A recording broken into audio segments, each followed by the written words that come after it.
Vos sabés que yo he dejado, es decir, pensaba en que podríamos haber conversado inmediatamente después de esta casi inédita manifestación popular que hubo convocada por las redes el 17A, pero dije, hay que dejar que las aguas se aquieten para ver qué es lo que queda en la superficie.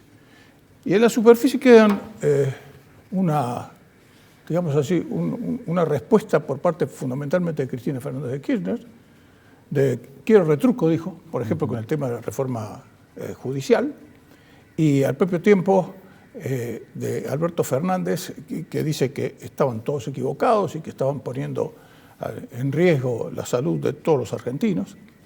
Pero vos sabés que yo, con el transcurso de los días, comienzo a recordar algunas palabras anteriores que tuvo hace bastantes años Alberto Fernández cuando era opositor a Cristina Fernández de Kirchner, donde la criticaba a Cristina específicamente con un tema que tiene que ver con lo mismo que le ha sucedido a él, es decir, una gran manifestación en contra que tuvo Cristina Fernández de Kirchner de todo el país y que ella no escuchó a la gente. Y aparentemente le está haciendo lo mismo. ¿Cuál es tu punto de vista?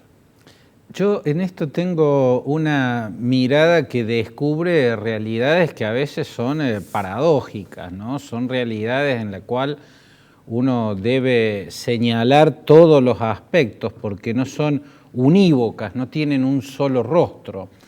Yo personalmente creo que no hay que movilizar grandes cantidades de gente en el medio de una pandemia. Para mí personalmente es una irresponsabilidad.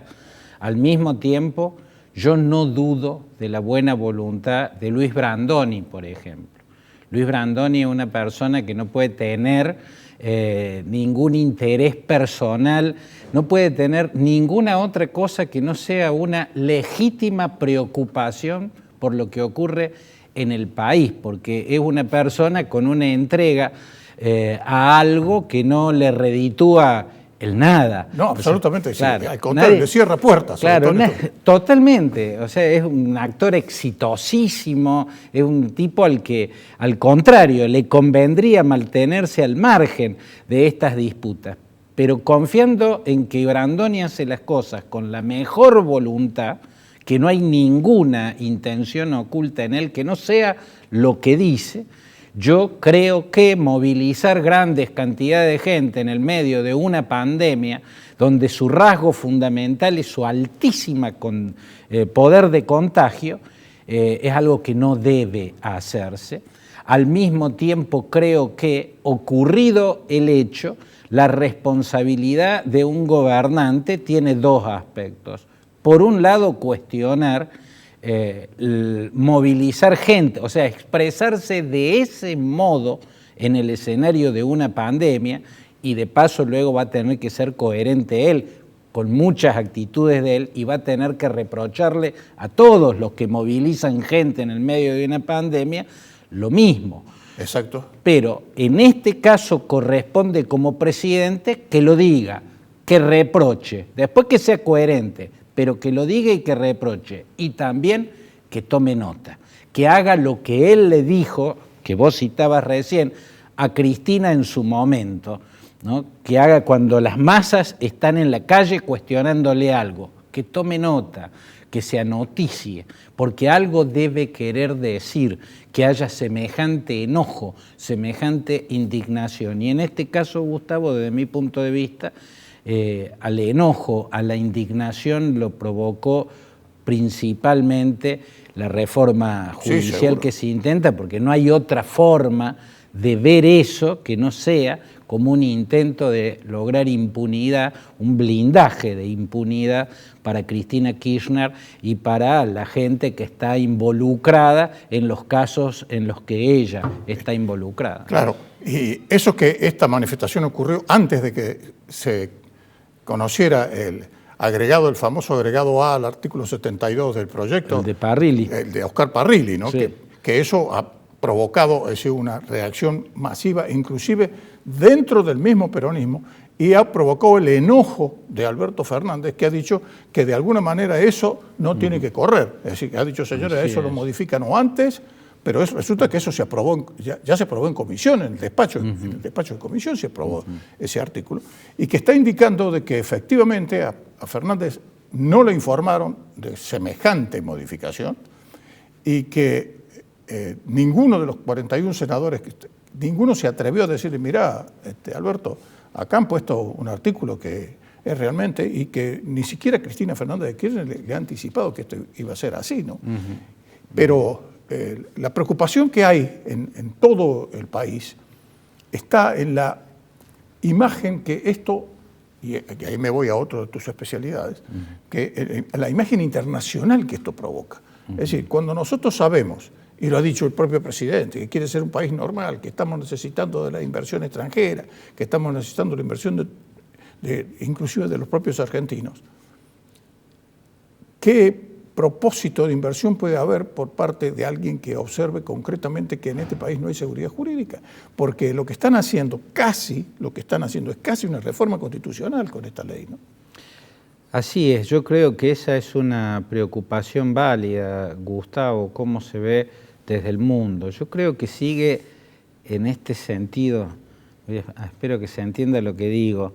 Siempre se entiende lo que decís, son muy claros. A favor de la Argentina el hecho de que hay tanto gobernante impresentable en este mismo momento, e incluso en países tan inmensamente protagónicos, claro, como en Estados el Unidos, mundo, Brasil. Claro, por ejemplo, como Estados Unidos y Brasil, o sea que en Estados Unidos haya por primera vez en toda la historia norteamericana un presidente que pide suspender y posponer una elección presidencial, la que se han hecho inéditos. Siempre el martes posterior al primer lunes de noviembre cada 4 años, desde el origen de esa república, con guerra de secesión en el siglo XIX, con gripe española, con la Gran Depresión, ¿no? Con la guerra de Vietnam. Claro, lo cual además es una advertencia que hace Trump. Trump le avisó a los norteamericanos y al mundo que si pierden la elección de noviembre, él no va a reconocer el resultado,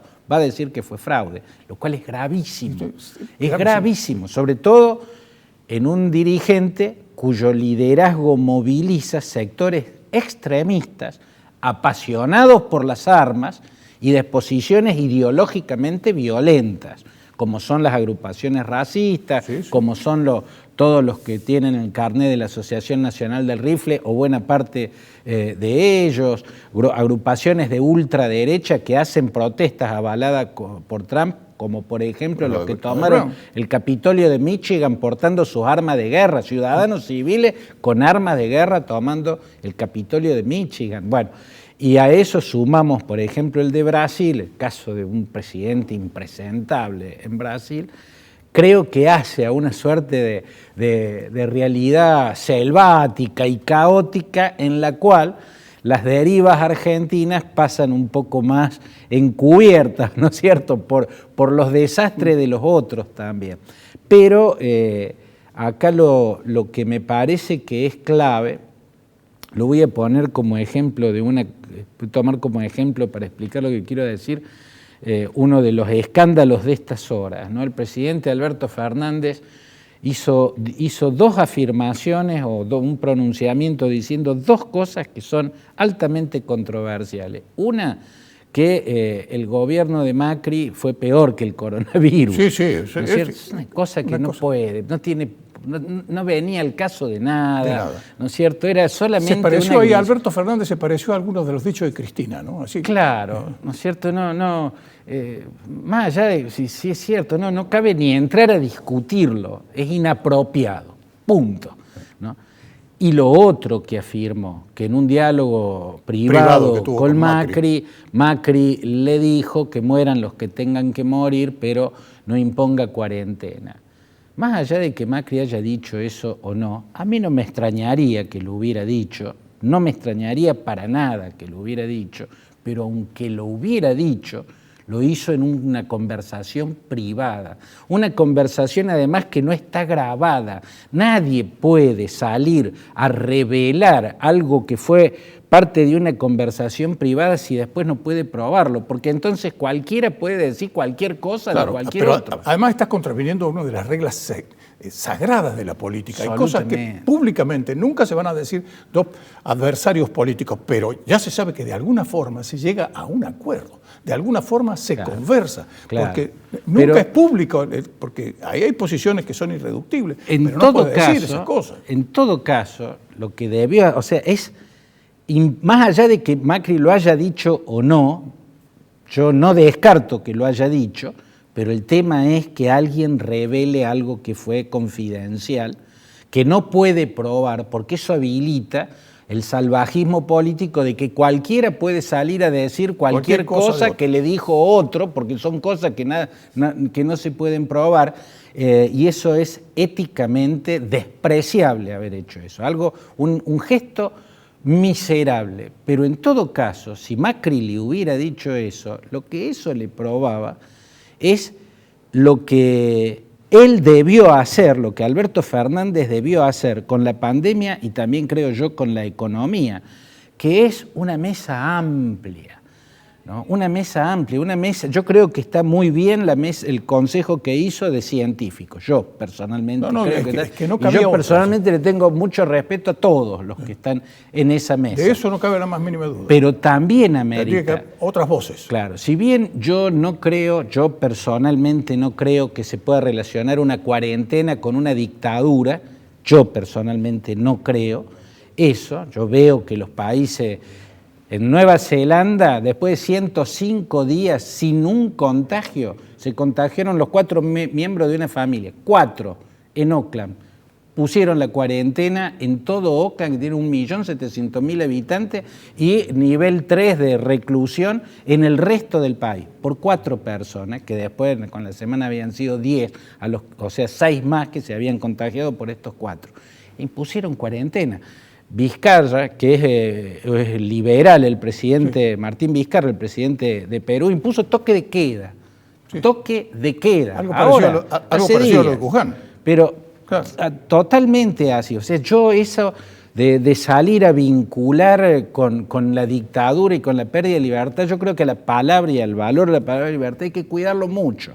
Hay que cuidarlo mucho, hay que ser muy responsable con eso. Pero en todo caso, ante una situación tan delicada, porque implica la inmovilidad de las personas, la reclusión masiva de las personas, eso amerita que un presidente no lo maneje solo, sino que tenga el consenso y exponga y muestre el mayor consenso posible, el mayor diálogo permanente posible, precisamente porque es tan delicado disponer de la libertad de los demás, es que lo tenía que hacer con un consenso gigantesco. Entonces, en todo caso, si Macri quiere decir algo absolutamente controversial o por lo menos sumamente polémico, que lo diga en público, en una mesa de ese tipo, y que lo haga público. Pero además, es decir, estoy totalmente de acuerdo con vos si pensamos que una de las promesas de campaña, uno de los digamos así, uno de los principales caballitos de batalla de Fernández fue el Consejo Económico y Social, que nunca llegó a concretarse. Pero si tenés esa predisposición a abrir para tomar las determinaciones que necesita este país de una vez por todas, porque yo también creo en el consenso. Sí, te digo que sin consenso aquí este país no puede hacer nada. No puede hacer nada. Bueno, si estaba dispuesto a eso, ¿por qué no hacerlo en esta situación delicadísima, que es la situación más grave que ha vivido el país en el último siglo y medio? Lo que estamos viendo, Gustavo, es a Alberto Fernández repetir el mismo error que cometió Macri, que a la vez fue el mismo error que había cometido Néstor Kirchner en su momento. No voy a decir Cristina, porque Cristina nunca mostró que le interesase eso. No, nunca, jamás. Pero Néstor Kirchner tuvo una gran posibilidad de establecer en su gobierno un gran acuerdo nacional, algo que acá se trataba de decir con el concepto de Moncloa, ¿no es cierto? La idea de un pacto como fue el de la Moncloa. Y no lo hizo. Apenas le empezó a soplar a favor el viento de la soja y sus precios elevándose en el mundo, dijo: no necesito el apoyo de nadie, no necesito consultar con nadie, lo puedo hacer yo solo y va a ser mejor así. Macri repitió el mismo error. tenía en su gabinete funcionarios claves para lograr grandes consensos. Esos funcionarios que son puentes naturales, porque son dialoguistas, y son excelentes, como Frigerio, como Monzó, ¿no? Personajes de su espacio político, como Vidal, tenía todos los elementos para hacer un gran acuerdo, ¿no? Que le permita mostrarle al mundo que la Argentina tenía alguna confiabilidad. Los capitales no confiaron en él y todo estalló en el 2018 porque él no tenía espalda y porque quiso jugarla solo. Exacto. ¿No? Néstor porque le sopló la soja, por lo menos tuvo el viento a favor de la soja. Entonces uno dice, bueno, cometió ese error deleznable, el error, pero digamos en cuanto a las posibilidades que tenía. Actitud mental, de decir, bueno, es un error que fue inducido por una realidad. Pero Macri, no sé por qué se creyó que él lo podía hacer solo. Sobre todo con el país, porque ya recibió un país en crisis. No convenció a los capitales, no convenció a nadie de que podía hacer eso solo y por eso en el 2018 todo eclosionó. Y ahora al mismo error, al de cerrarse al consenso necesario, a la muestra necesaria de un gran espacio de diálogo, ¿no? Donde lo que hay que mostrar es que quien preside el país de verdad está actuando también respecto a lo que está escuchando, y está escuchando a todos,